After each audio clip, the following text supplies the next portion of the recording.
Há muito tempo, né, Isadora? Então, assim, eu sou Guilherme Holanda, eu sou da turma 84 da Medicina UFSC, estou me formando agora no meio do ano. Eu fui ligante da UFSC por 3 anos, fui vice-presidente e nunca consegui largar o osso, né? Perdi o contato totalmente, porque realmente foi uma liga que me deu muita coisa, que me trouxe muito aprendizado, que me trouxe muita... Deu certo aqui. Obrigado. Então, pessoal, na verdade, essa minha paixão por ressonância vem desde antes de eu fazer medicina. No caso, eu fazia engenharia mecatrônica na USP, fiz por 3 anos lá e estagiava num laboratório de física atômica. E aí foi lá onde eu tive os meus contatos com conceitos de radioatividade, conceitos de ressonância. E quando eu vim para a medicina, foi uma área que eu me encontrei muito. E eu não quero dizer que a gente vai sair dessas aulas sabendo de tudo, longe disso. Tudo que a gente vai passar aqui não é nada para vocês decorarem, mas para vocês entenderem, mas para vocês terem uma ideia que existe e cada um por conta própria se sentir estimulado a estudar em casa, a aprender mais. Tá bom? Então, ó, a gente vai passar rapidinho por um sumário. Hoje a gente pretende ver uma aula dividida em 2 partes, um A e um B. A gente vai primeiro mostrar um resumão prático da TC ressonância, diferenciar campo elétrico do magnético, dos eletromagnéticos.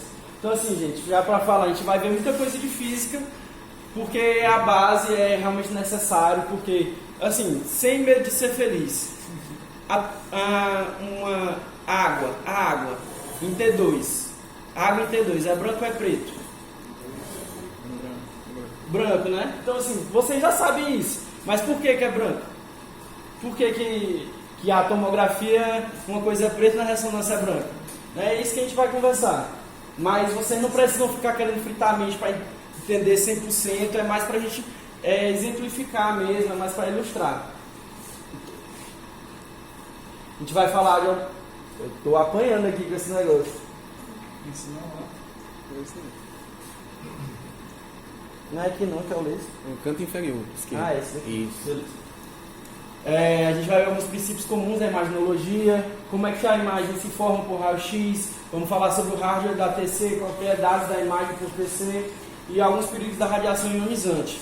Depois a gente vai passar para a parte de ressonância, falar sobre o fenômeno da ressonância, o que é spin, propriedades magnéticas dos materiais, como é que o momento magnético, a gente ainda vai entender o que é o momento magnético, como é que ele se comporta dentro de uma máquina de ressonância nuclear magnética, e vamos diferenciar a estação de relaxamento. Na próxima aula, no dia 18, a gente já vai entrar um pouquinho mais para a medicina, mas primeiro a gente vai terminar de falar sobre a física da ressonância, a gente vai terminar de falar sobre o rádio da ressonância, diferenciar a magnetização transversa e longitudinal, descobrir finalmente o que é esse T1 e o que é esse T2, o pessoal tanto fala. Vamos falar das sequências spin-eco, aí a gente volta para a tomografia. Falar rapidamente, só neuroanatomia rápida mesmo, alguns pontos de referência, mostrar umas hiperdensidades e calcificações benignas para ninguém passar vergonha achando que plexo corióide é uma hemorragia intraventricular, e os agentes de contraste da TC. Aí a gente volta para a ressonância, mostrar os pontos de referência na ressonância, as principais sequências T1, T2, FLE, gradiente eco, SWI, difusão, saturação de gordura, explicar o que é o fenômeno do flow void, como é que se faz uma angiografia por ressonância que não usa contraste, e falar dos agentes de contraste. E aí a gente finaliza com algumas situações clínicas. Falar sobre TCE, que é eminentemente o uso da tomografia, esclerose múltipla, que é eminentemente o uso da ressonância, e na suspeita de AVC, que é os dois. Como é que a gente diferencia um AVC isquêmico de hemorrágico? Na ressonância, um AVC isquêmico bem agudo, a gente usa um mismatch. E na TC, a gente pode usar também um mismatch por TC. E se o pessoal ainda estiver vivo, a gente ainda fala sobre como é que os exames de imagem conseguem, essas novas técnicas de exame de imagem estão conseguindo aumentar a janela da trombólise e permitir a trombólise no wake-up stroke, que é quando o paciente já acorda com déficit. As principais bibliográficas foram essas. Recomendo muito esse site, Radioped, vocês já devem conhecer. A parte física foi mais aqui do Final Lecture dos outros. Beleza. Então, para começar, o Nikola Tesla uma vez falou que se você quiser descobrir os segredos do universo, pense em termos de energia, frequência e vibração. E ele mitou muito porque, cara, eu sempre uso essa frase. Na seletiva da bateria eu falei, porque bateria é vibração, né? Agora estou falando também. E tudo que a gente vai falar é sobre energia, sobre frequência, sobre vibração, tá? Isso aqui é um resumão que eu botei aí uma avaliação detalhada e algumas contraindicações. Então, geralmente, na prática, mas é meio chato, né? Aprender desse jeito. Então, para a gente ver o ângulo da questão, primeiro a gente tem que ver as partículas fundamentais. Todas as partículas que existem, elas são divididas em dois grandes grupos, os férmions e os bósons. Os férmions, eles são chamados partículas de matéria, e os bósons são chamados partículas de campo. Quais são as diferenças fundamentais dele? Que os férmions têm um spin fracionário. Esses são os férmions, esses são os bósons. E os férmions, eles carregam matéria. Então, vocês estão vendo aqui que não tem próton. Porque próton não é uma partícula fundamental. O próton é formado por quarks. Esses são partículas fundamentais. A gente também tem um elétron, que ele tem massa. Mas qual é a massa de um fóton? Não tem massa. Porque o fóton, ele carrega energia, carrega força. Qual força? A força eletromagnética, no caso do fóton. O gluon, que ele une os quarks, então ele dá a força nuclear forte. Então, a gente percebe que aqui tem essa diferença, mas eu quero que vocês percebam, principalmente, parte do spin. Spin fracionado, spin inteiro. A gente vai aprender mais tarde qual é a diferença, o que significa o spin. Mas eu quero que vocês já percebam. Nós temos férmions e os bósons. Os fótons, eles existem e podem ser intercambiáveis. Campo elétrico. Básico também para a gente aprender sobre a ressonância magnética, sobre a tomografia, é entender o que é o campo elétrico. Isso aqui todo mundo já sabe. É uma propriedade de uma partícula carregada. Então as partículas essenciais, elas têm carga e têm spin. Algumas têm massa e outras não. Um campo elétrico, ele vai se difundir virtualmente para sempre. Só que ele vai chegar num ponto que é virtualmente zero. Mas ele consegue se difundir. Já um campo magnético, pode surgir de várias fontes. Quero que vocês foquem aqui nessa equação de Maxwell. Isso aqui significa que o gradiente do campo magnético é zero. Ou seja, vocês percebem que sempre ele vai sair do polo norte para entrar no polo sul. Ele pode ir até mais longe, que é o que se chama espraiamento do campo magnético, ele vai diminuindo o valor dele, mas ele sempre vai sair do polo norte e voltar para o polo sul. Isso é chamado, que diz que o divergente do campo magnético é zero, porque diferentemente do campo elétrico, ele vai saindo até perder a força. Já o campo magnético não, ele sempre vai ser um dipolo. Então, um campo elétrico, ele pode ser um monopolo. Isso aqui é só positivo, esse aqui é só negativo. Um campo magnético, ele sempre vai ser um dipolo.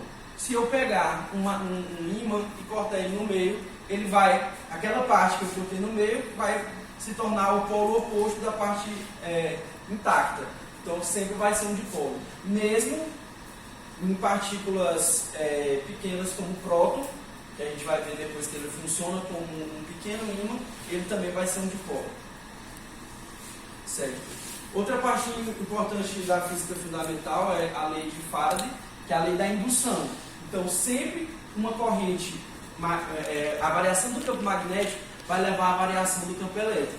E a variação do campo elétrico leva à variação do campo magnético. Então, se a gente colocar um ímã passando por dentro de um solenoide, a movimentação desse ímã vai produzir vai gerar correntes elétricas. E a partir dessa base de que com a variação do campo magnético produz a variação do campo elétrico, é que as ondas eletromagnéticas se propagam. E é aqui que a gente queria chegar, nas ondas eletromagnéticas. Então vocês percebem que aqui no eixo Y a gente tem a variação do campo elétrico em vermelho, e no eixo X a gente tem a variação do campo magnético.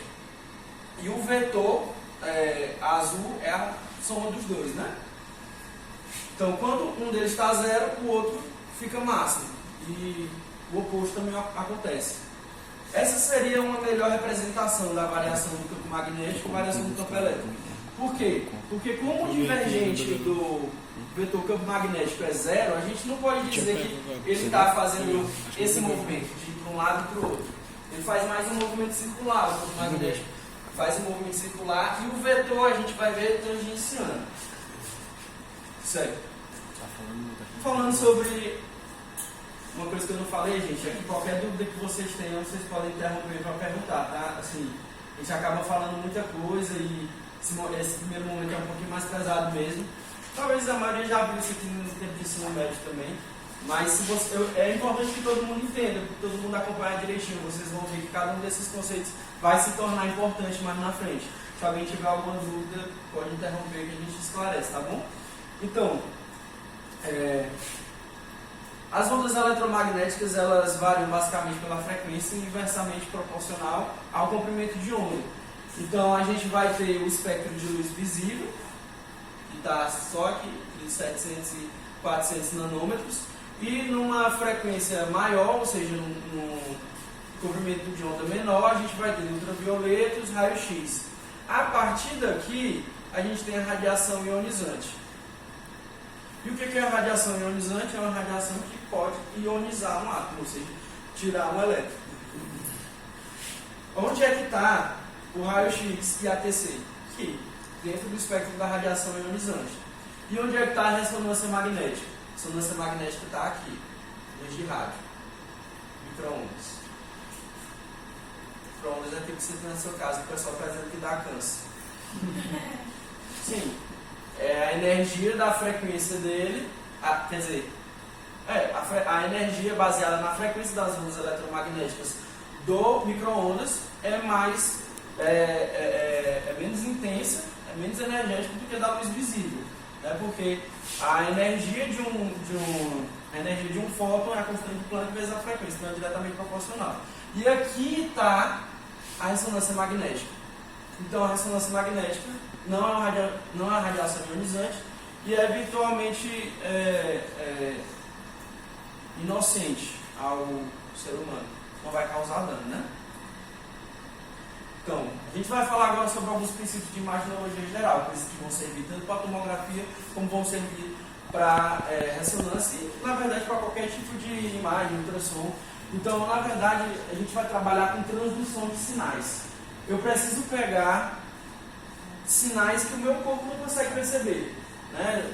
Quase sempre vai ser algo dentro do organismo da pessoa que o meu olho não consegue, eu não tenho sensores capazes de perceber aquilo que está dentro do corpo da pessoa. Então são propriedades imperceptíveis do ser humano que são transformadas em imagem numa tela. Então no final das contas o objetivo final é você diferenciar dois pontos adjacentes. Se os dois pontos adjacentes tiverem estruturas realmente diferentes, eu preciso conseguir diferenciá-las. Mas a primeira coisa que a gente tem que ter em mente é que a imagem final, aquilo que eu estou vendo, seja no papel, seja na tela do computador, seja na tela lá do computador da central da radiologia, ou do computador que eu peguei a imagem para ver em casa, ou em papel, né? A imagem final é diferente dos dados que eu adquiri. Então a imagem final vai ser sempre composta por pixels. Pixels que são chamados a redução de picture element. Então cada imagem é formada por pequenos pontinhos pequenos pontos unitários. E aqui o exemplo mais simples que a gente pode ter é o branco e o preto, o 0 ou 1. Então se a gente for dizer que cada um desse aqui é um pixel, uma resolução baixa, no final das contas 0 sendo o preto e o 1 sendo o branco, vai ser Isso que a gente tem. Só que na verdade as nossas telas atualmente elas trabalham no esquema RGB, Red, Green, Blue. Ou seja, todas as cores que a gente vê na verdade são uma mistura de uma proporção de vermelho, uma proporção de verde e uma proporção de azul. Então cada pixel ele vai receber um valor para esses três. E normalmente o computador usa 8 bits, ou seja, 2 elevado a 8. Tem 256 possibilidades para cada uma dessas cores. Então vai de 0 a 255, certo? Então você pode ter uma combinação máxima de 16 milhões de cores. Então, para exemplificar, nessa imagem, se a gente quer ver o verde, como é que a gente vai fazer? Bota 255, que é o máximo para o verde, e 0 para os outros. O preto, o que é o preto? Não botou aqui, mas o preto é 0 para todos, porque o preto é a ausência de cor. Agora, se eu quero ver o amarelo, eu boto o máximo para o vermelho e para o verde e o azul nada. Então é assim que funciona no RGB. Então, como eu já falei, existe uma diferença entre a imagem final e os dados adquiridos. E da mesma maneira, existe uma diferença do que é manipular a imagem final ou manipular os parâmetros da aquisição dos dados. Então, aqui eu já quero adiantar uma coisa para vocês, que a manipulação da imagem da tomografia é uma manipulação da imagem final. Já a manipulação da imagem da ressonância é uma manipulação dos parâmetros da aquisição dos dados. Então, é por isso que você não vê tomografia em tal sequência, tomografia na sequência X, tomografia na sequência Y. Não, a aquisição da radiação é a mesma, mas depois que eu peguei aquela imagem e coloquei no meu computador, eu posso trabalhar com essa imagem, eu posso alterar cores, eu posso... Como se estivesse mexendo no Photoshop, só que é um software de radiologia. Só que eu não estou mexendo no sinal que eu peguei. Vocês entendem? Eu estou mexendo na imagem final. Estou fazendo a reconstrução a partir do sinal que eu peguei. Agora, na ressonância, eu altero parâmetros para aquisição. Então, cada sequência eu estou adquirindo a imagem de uma maneira diferente. Em T1, eu espero um tempo X para ver a alteração do campo magnético. Em T2, eu já espero um tempo Y para ver a alteração desse campo magnético. Então, é por isso que em cada sequência na ressonância, eu vou fazer aquela... Agora eu estou fazendo a sequência tal, agora eu estou fazendo a sequência tal. Na tomografia, não. Eu faço a aquisição da imagem só uma vez e depois eu trabalho com ela. Então, como é que eu faço para conseguir diferenciar essas duas partes adjacentes? Cadê o Luciano? Tá, deu certo. Valeu. Então, gente, eu vou ligar isso aqui. Se eu tenho... Porra! Tá me dando spoiler, velho? Certo. Se eu tenho aqui, por exemplo, um fígado, e aqui nesse fígado eu tenho um tumor, o que eu preciso? Eu preciso de duas coisas para diferenciar esse tumor do resto do fígado. Esse é o meu objetivo final, conseguir diferenciar o tumor do resto do fígado normal. Eu preciso de duas coisas, Spatial Resolution e Contrast Resolution, que ou seja, eu preciso que o tamanho dos das minhas unidades de medida sejam pequeno o suficiente para identificar esse tumor e preciso de um contraste entre esse ponto e esse ponto para conseguir diferenciar. Então, digamos que o meu método de imagem só consiga dividir o meu fígado em quadrados desse tamanho, certo?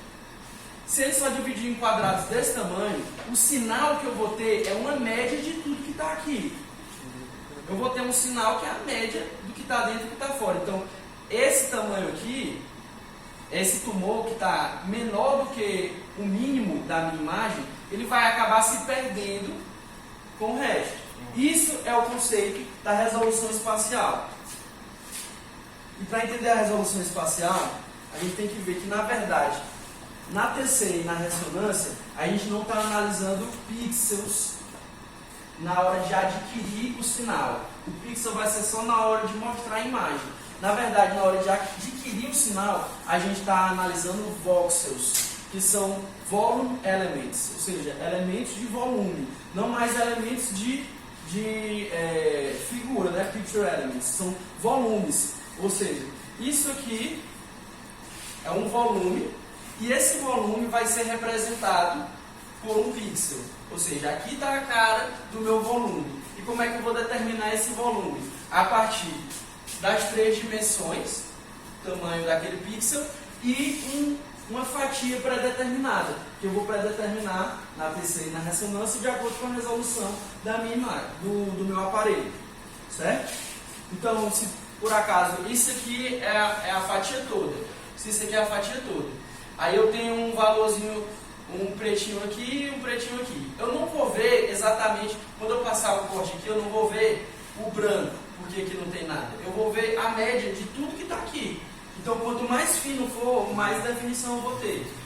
Deu para entender mais ou menos? Sim.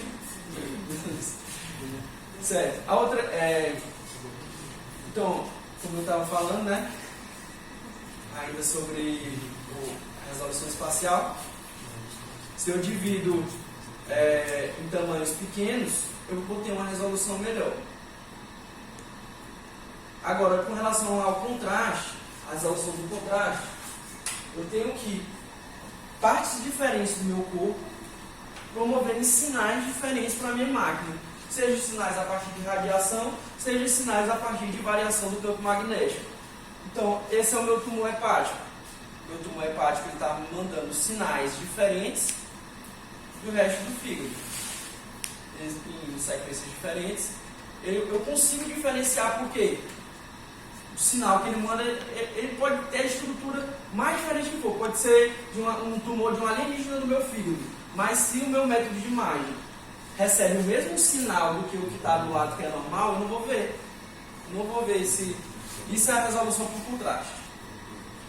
Certo? Agora, iniciando a parte da tomografia, primeiro a gente tem que entender como é que a imagem por raio-x é formada. Então, esse é um exemplo, uma maquete simples de como se produz o raio-x. E aqui a gente tem um tubo de raios catódicos. E aqui um aparato, um anteparo, que é um ânodo. E aqui um filtro, tudo dentro de um espaço a vácuo, para que o ar faça o mínimo de interferência possível. Esse tubo de raios catódicos, como é que ele funciona? Eu tenho um filamento, e esse filamento é aquecido. E por uma emissão termiônica, ocorre a emissão de elétrons. Certo? Então, aqueço esse filamento e os elétrons escapam. Depois eu tenho que acelerar esse